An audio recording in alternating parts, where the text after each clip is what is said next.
तो रामायण हमारे देश का एक ऐसा इतिहास है जिसके अभी तक 700 से ज़्यादा वर्जन्स एग्जिस्ट करते हैं और जिस गाथा के ऊपर अभी तक अनेकों मूवीज एंड टीवी सीरियल्स बन चुकी हैं। 1987 के रामानंद सागर जी की रामायण से लेकर 2023 के बावासीर तक हमने ये तो सीधा सीधा द बेस्ट एंड वर्स्ट की ही बात हो गई, लेकिन इन दोनों के अलावा भी बहुत सी मूवीज एंड सीरीज बनी हैं, जैसे कि Luv Kush, Sampoorna Ramayan the legend of prince Rama और मणिरत्नम की 2010 की रावण, जिसके अंदर उन्होंने रावण के पर्सपेक्टिव से या फिर कहो एक डिफरेंट पर्सपेक्टिव से रामायण की कहानी मॉडर्न टाइम्स में दिखाने की कोशिश करी और इसके अलावा कई सारे टीवी शोज और मूवीज और भी, लेकिन किसी भी मूवी और सीरीज के अंदर वो डिवोशनल फील, वो ग्राउंडेड अपील, साथ ही साथ वो एक ऑप्टिमिस्टिक वाइब नहीं कैप्चर कर पाए जिस तरह रामानंद सागर की रामायण, जहाँ 1987 की रामानंद सागर की रामायण में वो अपील थी जिसने एक बहुत ही बड़ा कल्चरल इम्पैक्ट डाला, जिसके चलते हमारे बाप दादा आज तक बोलते हैं कि बेटा रामायण तो हमारे जमाने में बनी थी, उसके बाद तो ये तुम्हारा ये क्या बवासीर बना डाला है, तुम्हारे ज़माने में तो रामायण ढंग की बन ही नहीं सकती, वो रामायण जो बनी थी उसके अलावा तो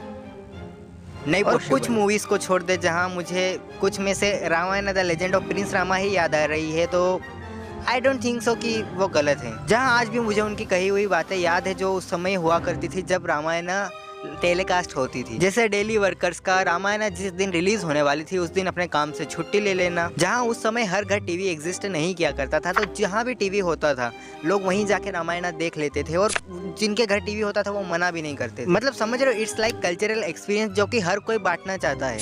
इट्स लाइक वो चीज़ इतनी बड़ी है कि सारे लोग अपना काम धाम घर बार सारी चीज़ें छोड़कर, सारी चीज़ें भूलकर बस उसे देख रहे हैं। It is that special. अगर टीवी घर में तो लोग चप्पल बाहर रख देते थे, बाहर है तो लोग देखने से पहले चप्पल उतार लेते थे, और कुछ केसेस में तो मैंने ये भी सुना है कि लोग टीवी को ही माला पहना देते थे। लोग इकट्ठा हुआ करते थे इस कल्चरल एक्सपीरियंस को बांटने के लिए। कहने का मतलब यही है कि रामायण का एपिसोड जिस दिन रिलीज हुआ करता था उस दिन वो एक इवेंट हुआ करता था उस समय के लोगों के लिए, जहाँ लोग सब कुछ ही भूलकर उस कल्चरल एक्सपीरियंस को, उस 20 मिनट को जीना चाहते थे, उसे बस देखना चाहते थे। जहाँ ये सारी बातें तो हमको पता ही है कि लोगों ने अरुण गोयल को लिटरली भगवान श्री राम ही मान लिया था उस समय पे। जहाँ अभी भी कहीं बूढ़े लोगों के वीडियोस आते हैं जो अरुण गोयल के पाँव छू रहे हैं और उनको लिटरली भगवान श्री राम की तरह ही ट्रीट कर रहे हैं। जहाँ इसके बाद अरुण गोयल को काम मिलना भी मुश्किल हो जा रहा था, क्योंकि भगवान श्री राम से हटकर कोई और छवि में उन्हें कोई भी डायरेक्टर देख ही नहीं पा रहा था। और रामानंद सागर की रामायण के बहुत ही बड़े बड़े कल्चरल इम्पैक्ट्स हैं जिनको हम डिस्कस नहीं करेंगे क्योंकि उनके बारे में लोगों ने पहले ही डिस्कस कर रखा है। तो हम बात करेंगे रामानंद सागर की रामायण के बारे में कि क्या उसे इतना स्पेशल बनाता है और लोगों को इतनी पसंद क्यों है। जहाँ सबसे पहले आती है कास्टिंग, जहाँ अरुण गोयल एस भगवान श्री राम, दीपिका चिकलिया एस माता सीता और Dara Singh as Bajrang Bali. It is literally the perfect casting ever. Ramanand Sagar ने कास्टिंग को बहुत ही परफेक्टली नेल किया था और उनका यही डेडिकेशन जो कास्टिंग में था वो साथ ही साथ डायरेक्शन में भी बहुत ही अच्छे से झलकता है। जहाँ सेट्स, लोकेशन, कास्टिंग और ओवरऑल वाइब जो थी रामायण की एक hopeful, warm, optimistic, grounded, devotional, bright, adventurous, इन सारी चीज़ों को बहुत ही अच्छे से ब्लेंड किया था रामानंद सागर ने। जहाँ हर एक कैरेक्टर को जिस तरह दिखाया, हर एक स्टोरी पॉइंट को जिस तरह दिखाया गया, उसमें एक बहुत ही अपनापन सा था। जहाँ रामायण के हर एक सेकंड को देखते समय ये फील होता है कि रामानंद सागर ने रामायण के सभी वर्जन्स को अच्छे से पढ़ा है, समझा है और फील किया है, क्योंकि वो चीज़ उनके प्रेजेंटेशन में बखूबी दिखती है। जिस तरह रामायण का ओवरऑल कलर पैलेट है, थीम है, जिस तरह हर एक शॉट को सिलेक्ट किया गया है, दिखाया गया है और जिस तरह ओवरऑल उसको प्रेजेंट किया गया है, वो बहुत ही अच्छा लगता है, बहुत ही होमली वाइब देता है, जो कि उस रामायण को स्पेशल बनाने में बहुत ही बड़ा हाथ है उसके म्यूजिक का, जो कि रविंद्र जैन ने दिया था, जो कि हर एक सीन में होता है और उस सीन की फील, वाइब को बहुत ही अच्छे से एलिवेट कर देता है, जो कि direction, casting, sets, location, performances और म्यूजिक, इन सारी और साथ ही साथ वो तीर वाले और इन सारी चीज़ों से मिलकर जो एक होमली फील क्रिएट होती है, जो अपनापन लगता है, उसी अपनेपन को लोगों ने अपनाया, उसके साथ कनेक्ट किया और उसी वजह से ये रामायण सबसे रिस्पेक्टेबल अडेप्टेशन है रामायण की। जहाँ मॉडर्न अडेप्टेशंस में हमें लग रहा था कि आदि पुरुष कहीं ना कहीं इस रामायण को रिप्लेस करेगी, पर रिप्लेस करना तो दूर की बात है, वो तो जहाँ आदि पुरुष रिलीज होने के बाद एक और रामायण के बनने की खबर ने हवा पकड़ ली, जो कि है नितेश तिवारी की रामायण, जो कि आदि पुरुष से धोखा खाने के बाद भी लोगों की उम्मीद कहीं ना कहीं इस रामायण से बहुत ज़्यादा है, क्योंकि इसके साथ काफ़ी बड़े बड़े नाम जुड़े हुए हैं। जहां नितेश तिवारी तो है ही सही, लेकिन उनके साथ ही साथ काफ़ी बड़े बड़े नाम इस मूवी के साथ और भी एसोसिएटेड हैं। जहां कास्टिंग की बात करें तो भगवान श्री राम का रोल प्ले कर रहे हैं रणवीर कपूर, साई पल्लवी प्ले कर रही हैं सीता माता का रोल, हनुमान जी का रोल प्ले कर रहे हैं सनी देओल और यश प्ले कर रहे हैं रावण। और इस मूवी का म्यूजिक कंपोज कर रहे हैं दो लेजेंडरी कंपोजर जिसमें आते हैं हांस जिमर और AR रहमान।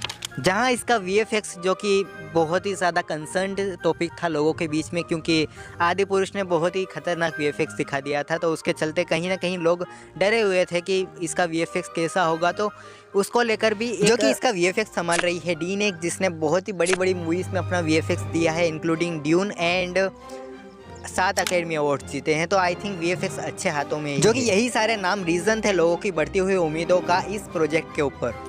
जहां इसको लेकर पहला इंट्रोडक्शन या फिर कहें पहला ग्लिम्स इस मूवी को लेकर आ गया है मेकर्स की तरफ से, जो कि उसकी तरफ देखने जाएं तो या जो एक्सपेक्ट किया था वही था। इसकी क्वालिटी बहुत ही हाई लेवल की है। कर लो बात विजुअल्स की, जो कि एसेट ही थे सबसे पहले हमें दिखाए गए थे एनिमेटेड फॉर्म में, उनकी क्वालिटी बहुत ही टॉप लेवल की लग रही है।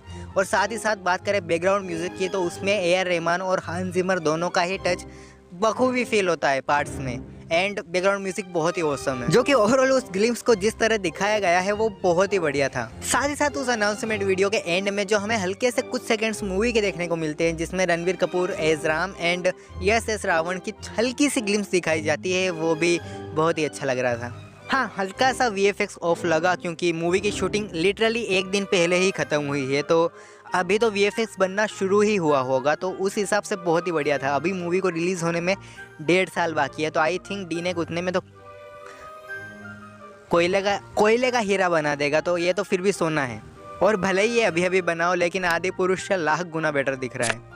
आई मीन कंपैरिजन नहीं करना चाहिए, पर फिर भी अगर करे तो मतलब उससे तो बहुत बेटर लग रहा है। जहाँ इसका बजट भी जानने को मिला जो कि 800 करोड़ का बताया जा रहा है, जो कि इसे इंडिया की मोस्ट एक्सपेंसिव मूवी बना देता है।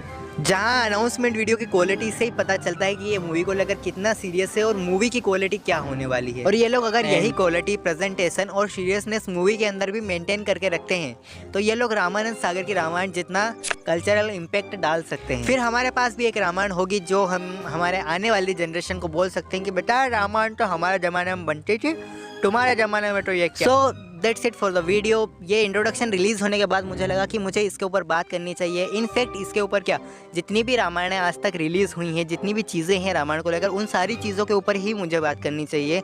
And I made the video. बाकी आप लोगों को अगर वीडियो अच्छा लगा हो तो वीडियो को लाइक कर देना, अपने ओपिनियंस इन सारी चीज़ों को लेकर कमेंट बॉक्स में बता देना। And if you are cultured person then subscribe to this channel. Bye.